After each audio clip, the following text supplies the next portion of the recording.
I'm Harry Hockheiser, Director of the MIDAS Coordination Center, and I want to welcome you all to our monthly webinar held most months on the last Friday of every month at noon Eastern Time, which is where we are right now.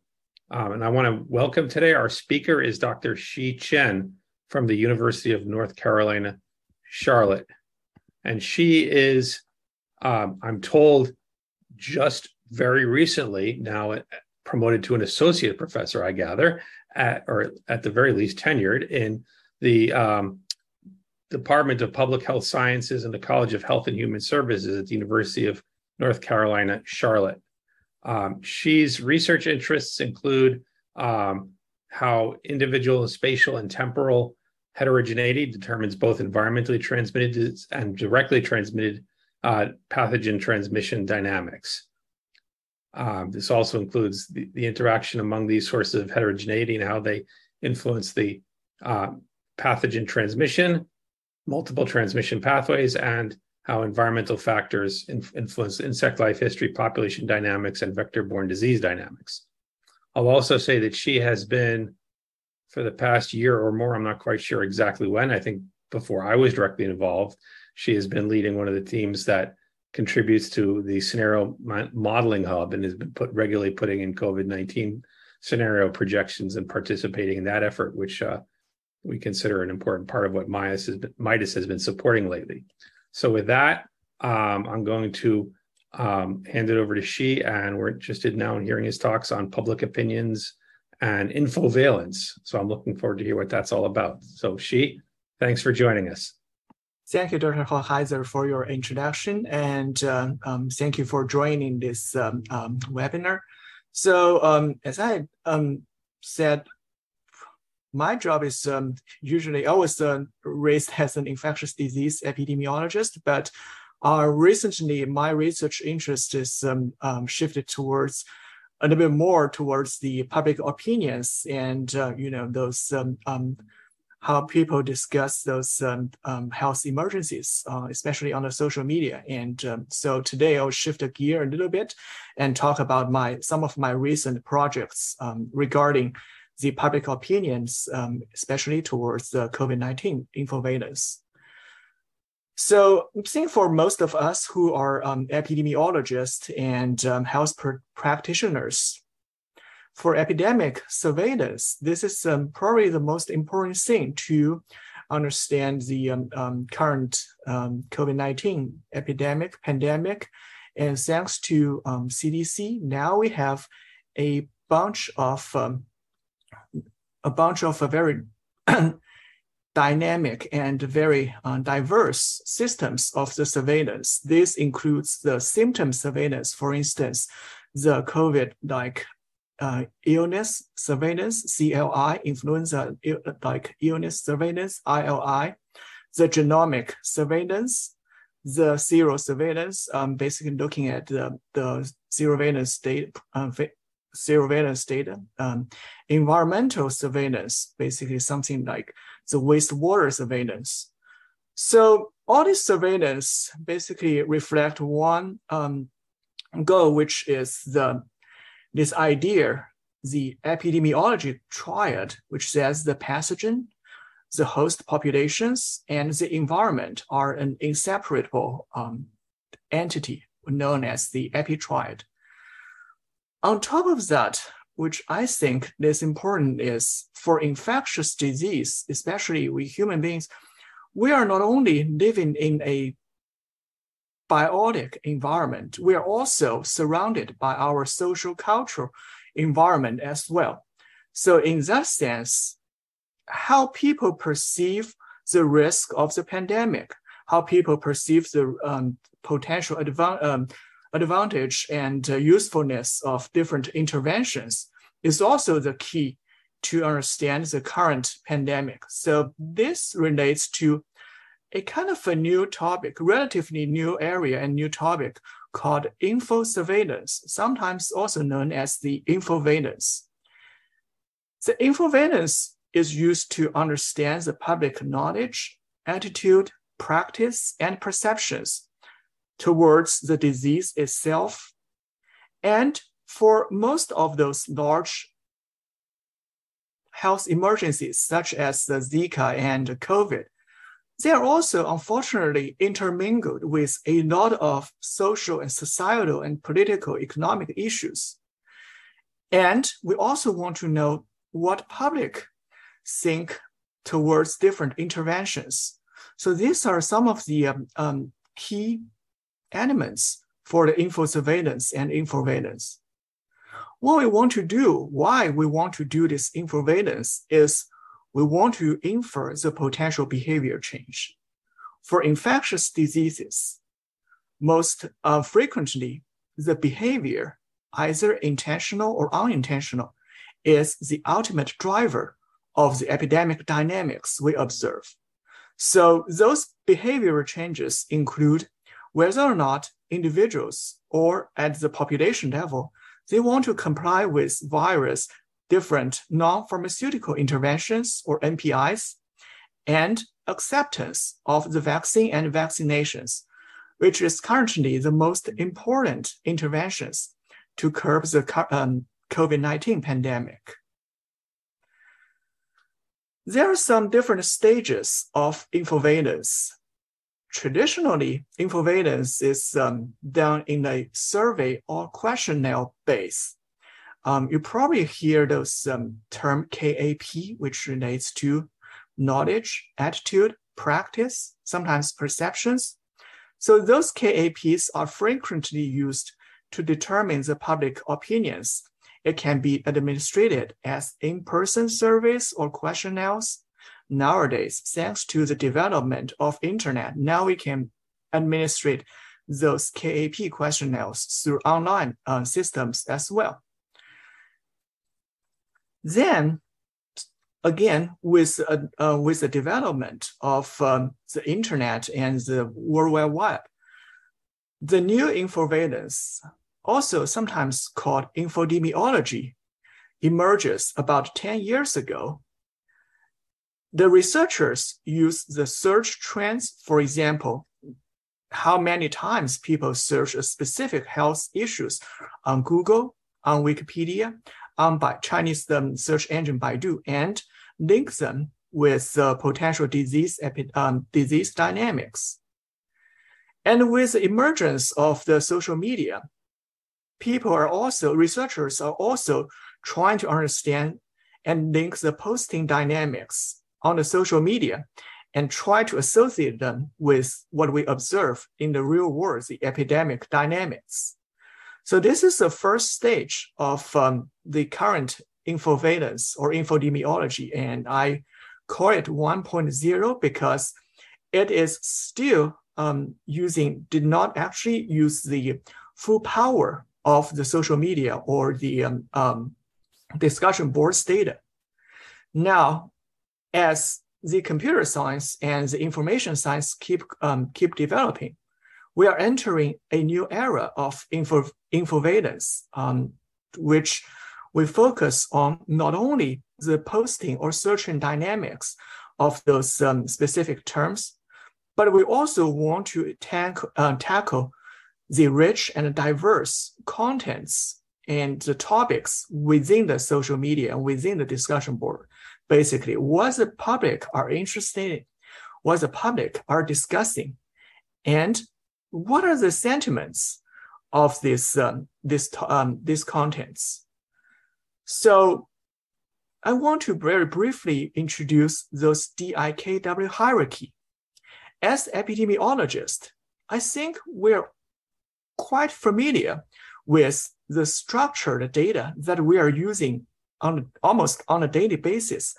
For example, in the Scenario Modeling Hub, SMH, we are provided with this daily epidemiological data series, such as the daily cases, daily deaths, hospitalization, vaccination rates, etc. So those data are what we call a structured data, meaning the format of the data is more or less fixed, and most of those structured data are numeric data series, which we can do some data cleaning, data pre-processing, and then feed them into the model. Another major category of the data we probably do not see often as epidemiologists are the unstructured data. Those unstructured data are quite frequent and quite prevalent in clinical settings, such as the clinical notes, those textual notes that the clinicians say during the clinician and patient interaction. Unstructured data also include the biomedical imaging data, such as the CT scan, X-ray scan. So those data, we cannot immediately extract information, so we need to have some analysis methods, more advanced analysis methods, until we can get those useful information. Then we can transfer it into the knowledge and eventually the wisdom. So this is the DIKW hierarchy, where the data is the most, is the lowest, but the most fundamental layer.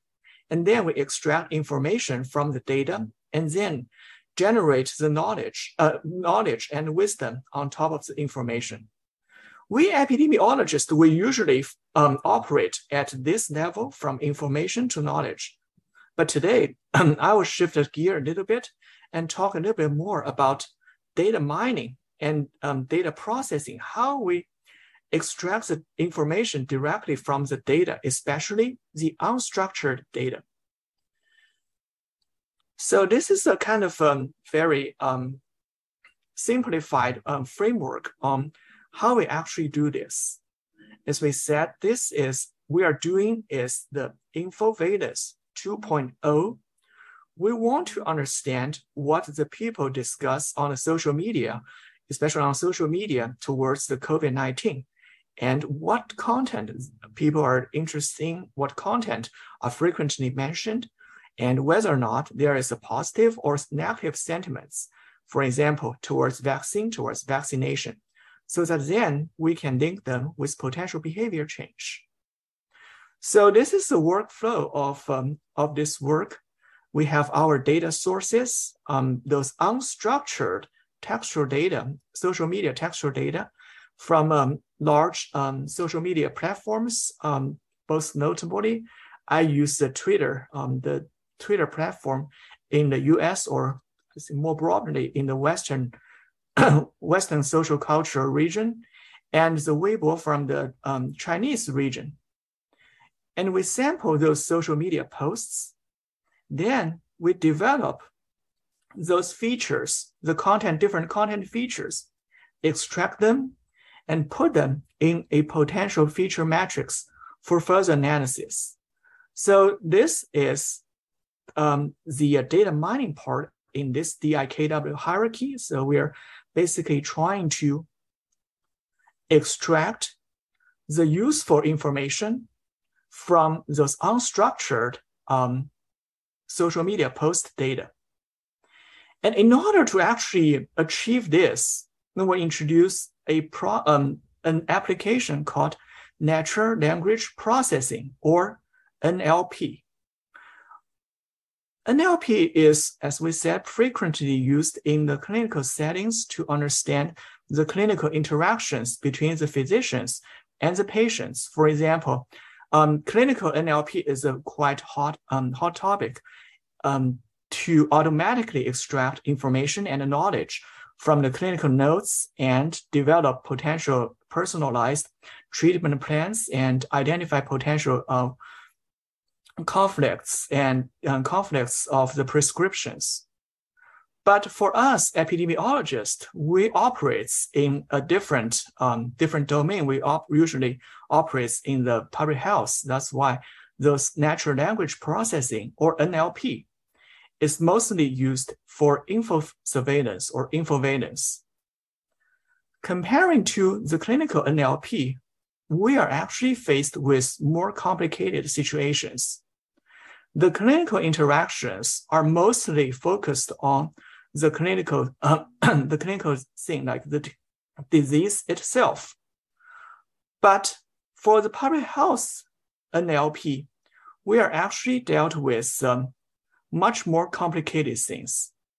So NLP for public health info surveillance, we are not only dealing with topics that are directly related to public health emergencies. For example, those topics people are talking about the clinical and epidemiological information on COVID-19, the non-pharmaceutical interventions on vaccinations. These are public health related topics. In addition to that, we also see very, very frequently in the info surveillance for public health, there are topics beyond public health. For example, societal and social issues, political spins, political controversy, and non-related information. It is very easy for those, for example, societal issues and political issues easily go into those non-related information. For example, if someone is talking about COVID, but he or she does not really want to talk about COVID, but want to use COVID as a kind of a hook to introduce the potential political debates. It is sometimes also known as the disinformation. And a lot of times for large health emergencies, like the current COVID and previously the Zika and Ebola, misinformation and disinformation, those things play an important role and unfortunately curb our efforts of effectively dealing these large health emergencies. So a third of the major applications of the NLP is try to understand how misinformation and disinformation influence both at the individual level, for example, whether or not an individual choose to accept vaccination, and larger at societal levels. And for this project, what we try to do is using those content and sentiment, we want to apply a series of different analysis. For example, we want to use content analysis to extract the different content topics. We want to apply sentiment analysis to extract the subjective attitudes and perceptions of the public. We want to extract potential spatial information where these people are, which location where the people are talking about the disease, talking about the COVID. We want to apply the time series analysis. We want to know the temporal dynamics, the temporal information. So once this different information, different features are extracted from the unstructured data and then from this content matrix, we can either put them back into an epidemiological model, mathematical model. For instance, those contents, those attitudes, they can be parameterized as an external force of the potential epidemic dynamics. Or we can do cross-cultural comparisons, like the different contents, different sentiments. Does that contribute to the different epidemic dynamics we see between or across different regions in the world? So these are some of the workflows of this project and potential project. And for the content analysis specifically, right here, there are a few different ways that we can apply content. We can perform content analysis. Sometimes content analysis is also called topic modeling. And here, this is by no means an exhaustive list. It's just some of the projects that I have tried. So this include using a keyword-based content feature extractor. For instance, we can assemble a predefined list of the contents, the code book, and then using the code book to extract the content. We can use the statistical methods, for instance, the latent dirichlet allocation or LDA, and unsupervised learning methods for topic modeling. We can also apply the more recent deep learning to using this supervised or unsupervised learning to extract the contents. So I will very briefly discuss some of the projects related to these different content analysis techniques. The first project we did is using a keyword and key phrases detection method to compare the viral social media posts related to COVID-19 in 2020 between the Western world and the China region. So what we have done is we actually developed a standardized content features. So these are pre-assembled, predetermined content features that we discussed with our colleagues. Then we developed a code book through multiple runs and run this run the intercode reliability test. So based on the code book, we extract the content features manually. Please remember, this project needs to be done manually. So the best fit is we compare these content features across the social cultural spectrum via those most viral tweets, because most viral social media posts, because these things need to be hand coded. We cannot hand code a lot of them, so we only hand code like the most viral 200 social media on Twitter and 200 most viral social media posts on the Chinese Weibo. So what we do is once we are able to extract those content features from those viral posts, we did a clustering analysis and identified a few different contents that are highly prevalent in the Twitter and in the Weibo. So in the Western world, in order to make a social media to go viral, those posts usually include things talking about health agency, for example, at the federal level, CDC or ECDC, and at local and state level, there are state and local health departments. People are more frequently talking about non-pharmaceutical interventions, NPI, talking about vaccine, talking about the social issue, for example, discrimination, talking about the local impact, and talking about the misinformation. So these are the 6 most predominant clusters we have seen from the viral COVID-19 posts in Twitter. In comparison, on the Chinese, the Weibo platform, the Weibo social media, we have identified 5 important categories. Those include research. I really like it because that's what we are doing here. People are talking more frequently about the research, about the transmission of the disease, about the case numbers, about the health personnel, and about the testings. So this gives us a first view, like this different views of how the people on the Twitter, but mostly though in the Western culture versus people in Weibo, mostly in China, they have a very different vision or different preference of these content features. So that is our first project, first study. And the major problem of this study is that this is actually a manual code study. It's very labor intensive. So our next project is, can we actually automatically generate the content topics directly from the textual data without the hurdle of asking the people, like the researchers and the students, to go through multiple rounds of developing the code book.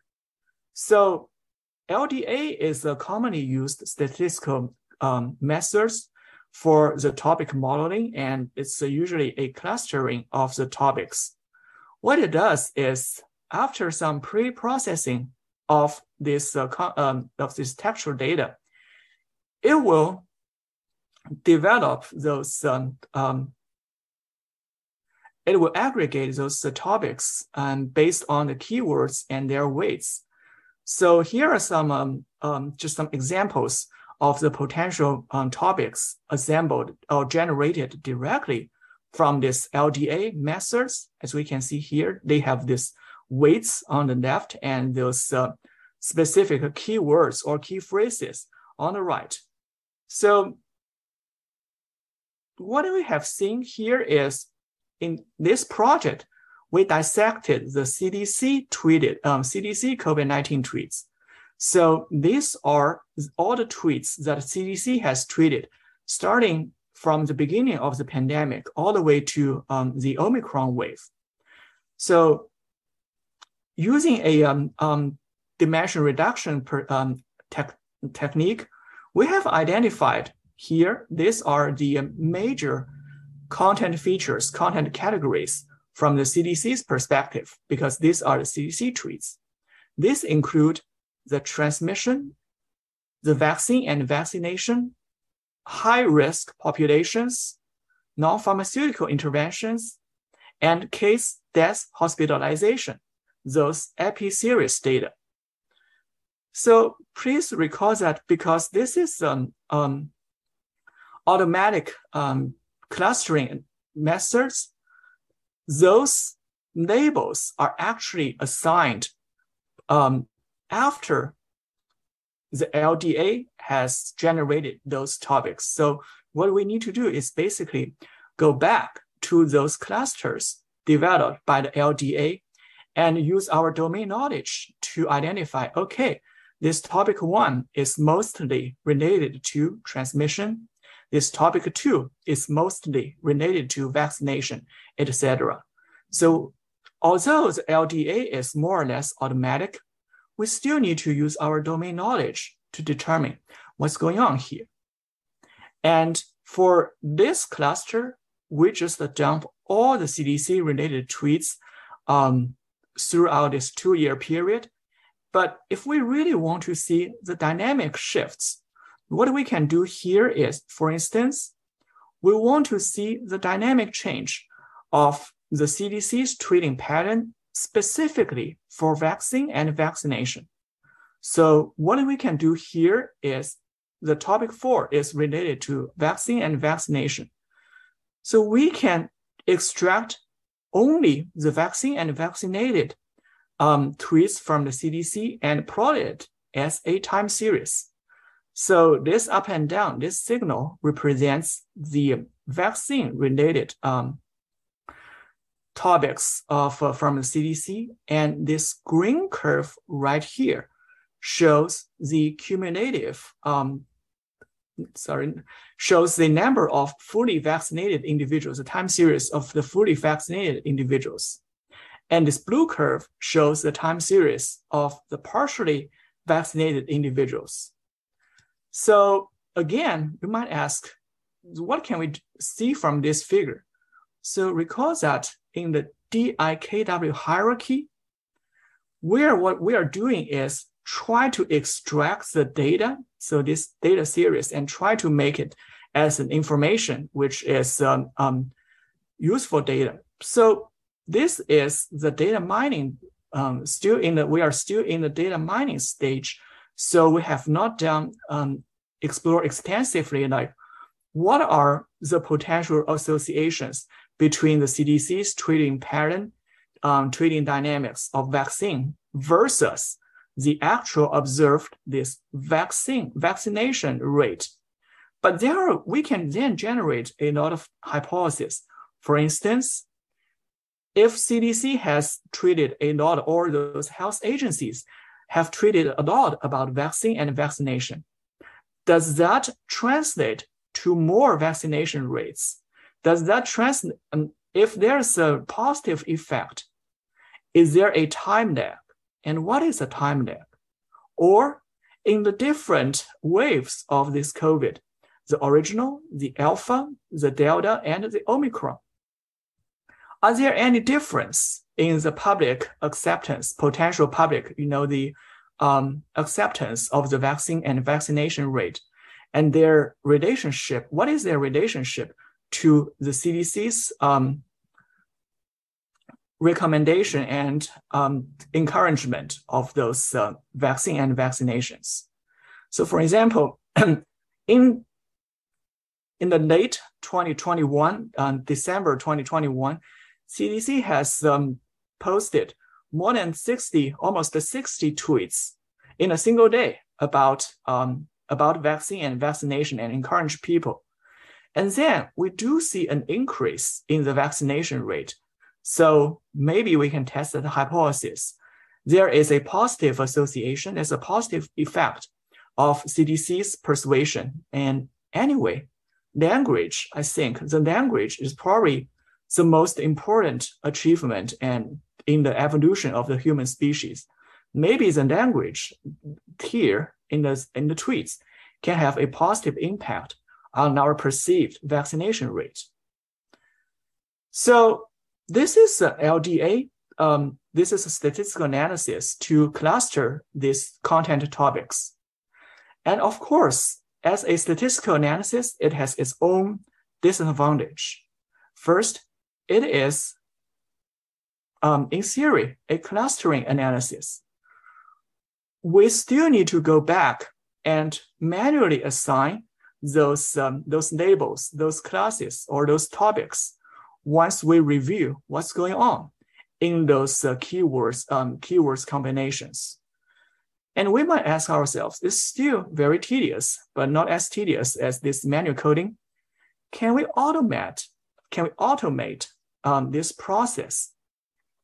And the answer is yes, we can actually use these more recently developed deep learning-based methods, for example, this deep neural network. And the most commonly used deep learning methods in NLP that I am aware of is the BERT, bidirectional encoder representation from the transformer. It is a non-name, so we just call it BERT. BERT is a highly effective and highly accurate method in NLP, and it has already proven its value in a lot of NLP fields, including the clinical NLP. And I think BERT was developed by Google in 2017. So we actually tried whether or not we can use these deep learning methods to automatically classify, not cluster, but classify those different content topics. So we built up a small study samples, randomly samples from the general discussions. This study too, LDA, is we try to cluster the topics from the CDC, but now we're expanding to the tweets from the general public as well. So we collected a sample of those tweets, COVID-related tweets. And first, what we do is, of course, we need to manually label them so that we can develop these BERT methods to try to predict whether or not a tweet is related to, for example, vaccination, or NPI, or social societal issues. We tested the effectiveness of the BERT with logistic regression, the hypothesis-driven non-deep learning logistic regression. And this is a generic version, the base version of the BERT. And there's also a fine-tuned version of the BERT, which is called BERT-COVID or COVID-BERT, which is specifically trained. This model is specifically trained with the discussions on COVID. So we tested after training this model, we have a separate testing set. So we tested the accuracy of how they classify those topics. And the results is quite satisfying. The base BERT the base BERT alone can substantially increase the success of predicting whether or not a tweet has certain specific contents by a large margin than the logistic regression. And the COVID BERT, which is actually the model itself is trained on the COVID, documents has even further improvements on the predictive accuracy of these different content topics. So with this model developed, then we can train this model to actually predict whether or not, or extract whether or not a specific tweet or specific social media post contains specific topic. And a nicer thing about BERT is it not only identifies the content topics, it can also identify the sentiments from the content as well. So recall that at the very beginning, we said we want to extract the content, the objective content. But I think more importantly, we also want to extract the subjective attitudes. For example, how people perceive vaccine and vaccination, how people react to non-pharmaceutical interventions, how people react to lockdown. Those things may influence people's behavior and eventually impact the overall epidemic dynamics. So we tested some of these hypotheses. First, on the left, we tested the sentiments on non-pharmaceutical interventions, or NPIs. We here have two time series. One is we have geotagged time series, and we have non-geotagged time series, because we want to see whether or not there's some spatial difference between whether or not the tweet has some spatial information in it. But the two time series here are very kind of similar. They don't show a lot of difference. We do see some strong dips, strong sudden changes. For instance, right here around, I think, early October or late September, when the former President Trump was tested positive for COVID, the public sentiments towards NPI dropped to the lowest point I've ever seen. And last year, when the CDC updated their guideline for mask, basically they established the mask mandates or mask recommendation again. There was another sudden change in public sentiments. And please recall that this sentiment has positive and the negative. The more negative means people react more negatively towards those contents. So fortunately, the confidence to the NPIs are steadily coming back after that. And this is what we have observed. For the social issues, because most of the health emergencies, we have these confounding social issues. Things are a little bit more up and down. So for instance, most of the time, as we expected, the sentiment towards social issues related to COVID are negative. So that's why everything here in the sentiment, this y-axis is negative. The murder of George Floyd in 2020, the testing positive for former President Trump, and the US elections, these are the most important, I would say, the indicators of the negative sentiments towards COVID-related social issues. So these are some of the examples, or these are some of the explorations we have done with this content sentiment joint analysis via these deep learning methods, the BERT.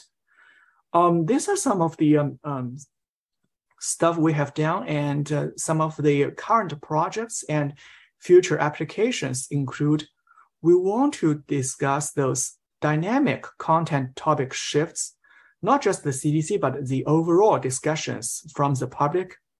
We want to see how the dynamic sentiment shifts in the overall discussions related to some specific contents, for example, vaccine, non-pharmaceutical interventions, social societal issues. And another interesting aspect I want to investigate is the social media provides a two-directional communication channel. So health agency like CDC not only post their social media posts, but there are also public replies. So we see that when CDC posts something, there it can attract a lot of reply. It can attract a lot of reposts, and we can also analyze how public reply, the content and the sentiment shifts of the public replies to those posts from the health agency, and see whether or not the public health agency can attract or maintain a positive sentiments, especially of interventions like NPIs and vaccinations. And we also, as we said before, the goal is we want to backfeed those information and data to the real world dynamics. For example, we want to observe what's going on in the case series, death series, vaccination series. We want to establish an association with this real world epidemic dynamics with what we observe in the cyberspace on the social media. So we want to couple the real world with the cyber world as well. And of course, we acknowledge there are a lot of potential issues still. It's an emerging field of infoveillance.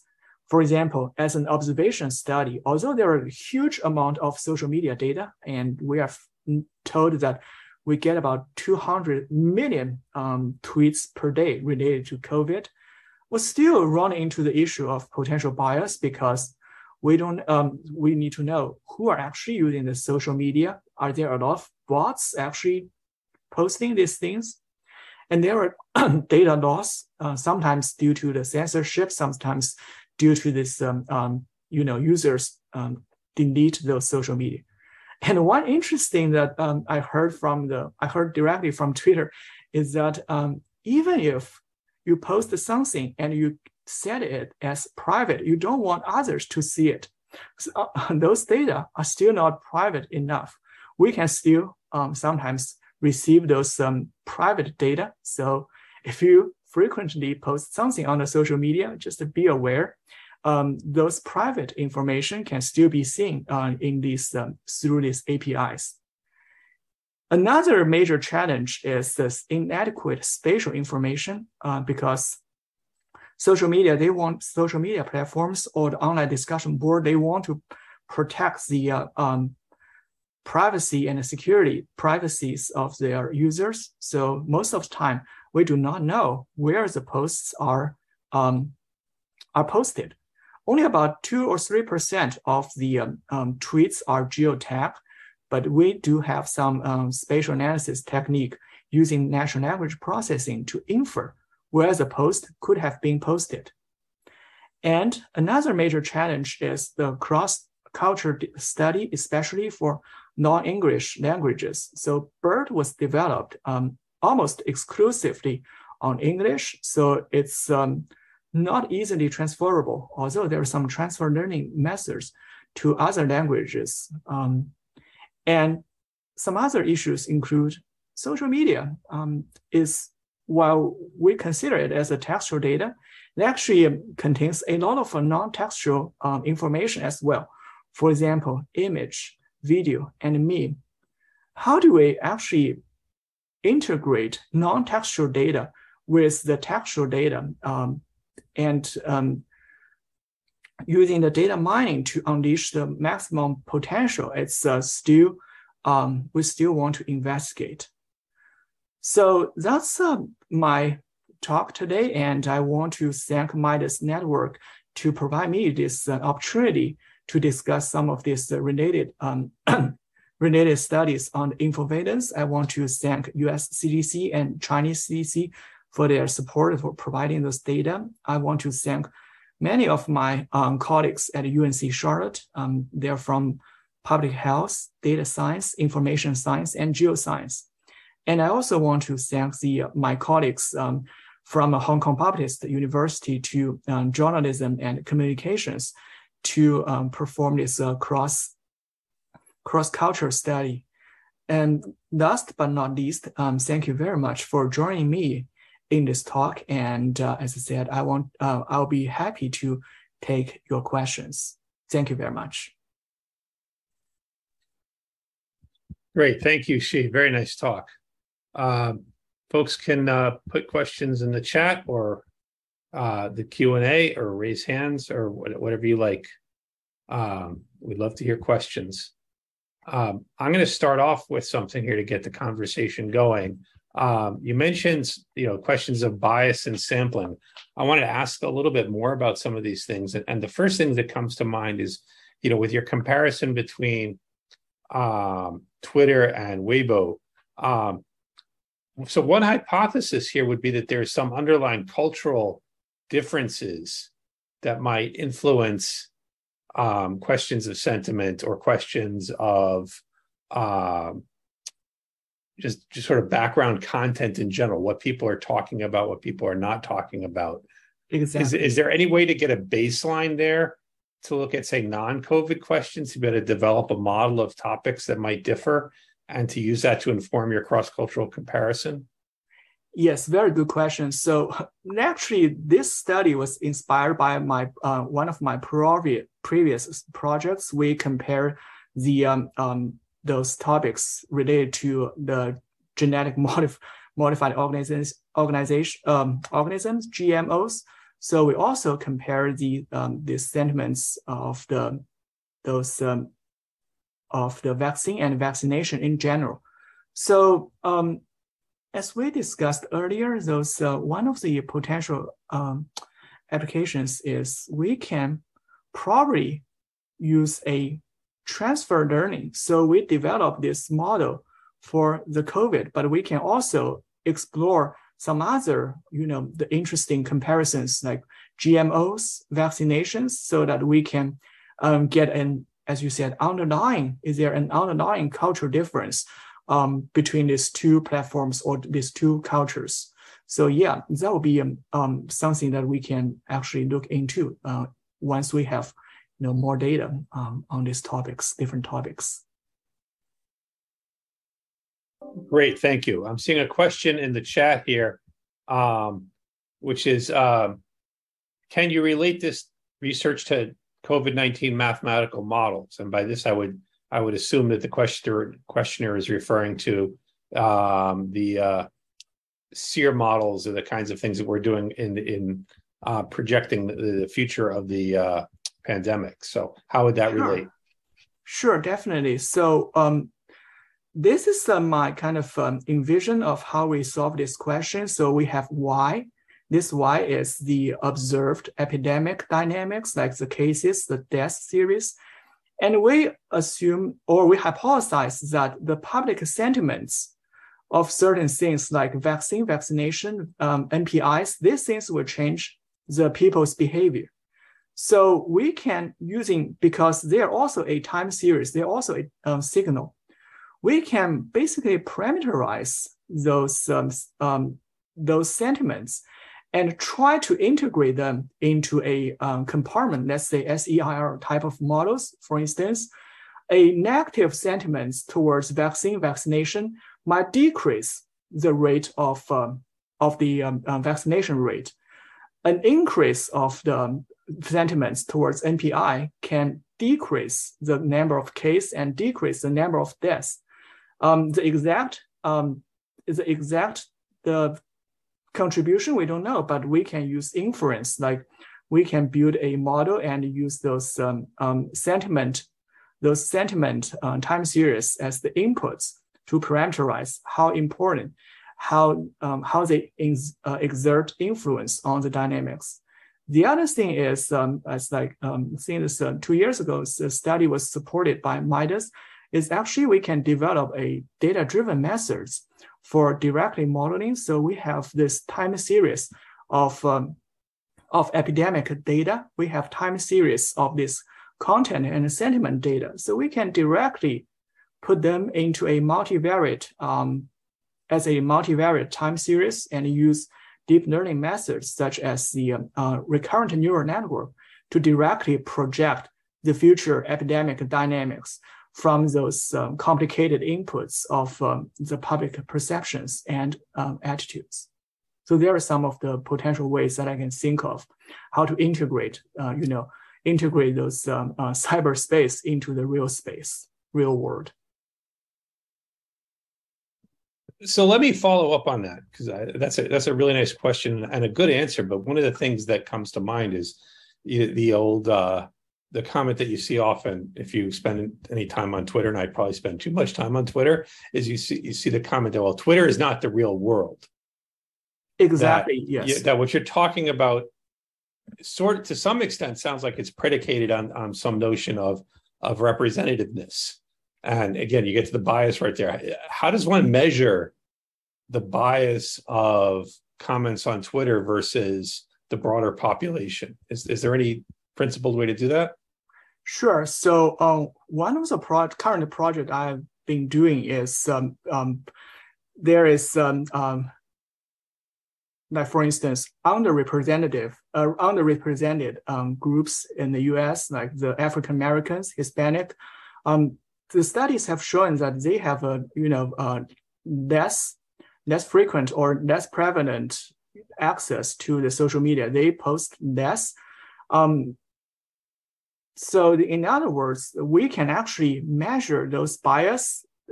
We can complement, as we said, we still cannot ditch this survey and our old weapon, the survey and questionnaire. These are experimental. This we can design, carefully design this survey as questionnaire. So we can supplement the observational studies of infosurveillance, the passive observational studies of infosurveillance with those carefully designed surveys and questionnaires, so that we can get a baseline. For instance, we do have this survey data, at least in the North Carolina, on the public perceptions on COVID, on public perceptions on interventions.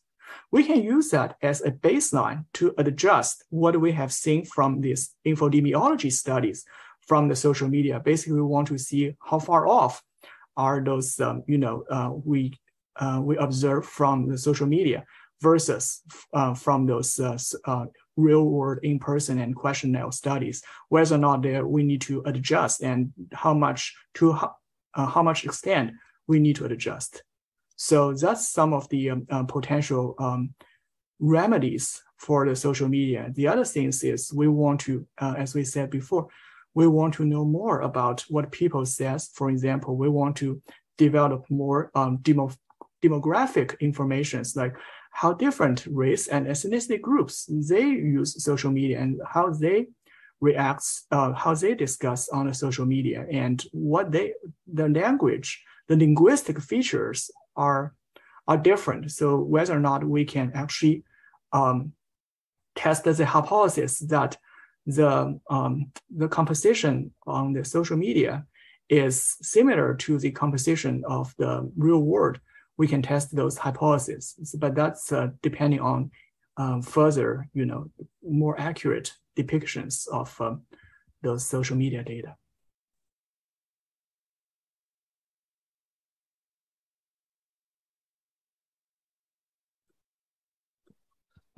So another question that comes to mind with that just gets into, you mentioned bots a little bit, but it really goes beyond bots to people who have built up their own little influence networks and these sort of echo chambers to try to boost certain types of content. Is there any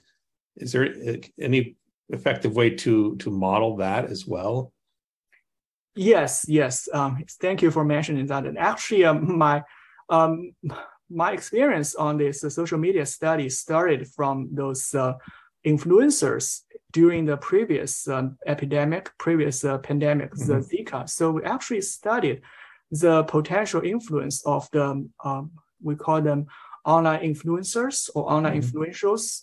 There are a lot of influentials that we can identify, and some of them propagate useful informations. For instance, those potential influencers are large media like CNN, AP, and MSNBC. Those help facilitate the useful information from the health agency. There are also those we say the potential information influencers, they can also exert their influence. What we have developed is a information transmission network model to actually identify the network structure, information transmission network structures, including what is the centrality of those influencers, what is their temporal dynamics of tweeting or posting patterns, who their friendship are, so who are they connected, and whether or not there is form an inner group or those clustering analysis, who they interact the most, and whether or not their friends also transmit or help disseminate useful or misinformations. And I think one of the interesting is when the CDC wants try to promote the HIV preventions, the PrEP, the HIV antiviral drug, they actually found an influencer. I cannot remember exactly who his name is, but he was a former NFL player, and he was very influential. And he actually very briefly talked about his experience, getting the virus, but he using this antiviral treatment, which can successfully suppress the virus. So that actually triggered a lot of interest and of this treatment. So I would say that's a very successful story of using the influencers on the social media to help promote, useful and legitimate health information. And on the other hand, we can also study who those potential influencers are. For example, Alex Jones and some other folks. Those we actually also studied their tweeting patterns when their posts were still available, and they form a very, very large, huge inner cycle kind of these things, and they very, very frequently post misinformation and use a mixture of bots and grassroots influencers to help influence the everyday people. So that's another thing that we can integrate. It's not only just the content, but also the posting dynamics and who this posting users are and how they're those information transmit. Like it's almost like a epidemic on the social media. Yeah, and I think one of the problems you're going to face here, of course, is that if some of those folks realize that they're being characterized and profiled, they'll change their habits, and so the target's likely to continue shifting. Yes, we do see. We actually compare a little bit between the Zika misinformation and COVID misinformation. There are a lot of commonality, but we see more and more kind of this new traits, new characters of the COVID misinformation than the Zika. Right. So unfortunately, those digital pathogens also evolve. Yes, and on that note, I think I want to wrap up. It's about 1:00 now. Thank you, Shi, for your very nice talk. I'm looking forward to seeing what else you can come up with these techniques. Thanks all to the audience. We will not be having a webinar in August, but we hope to see you all at the MIDAS meeting in early September in Maryland, and enjoy the rest of your summer. Thank you all. Thank you. Bye.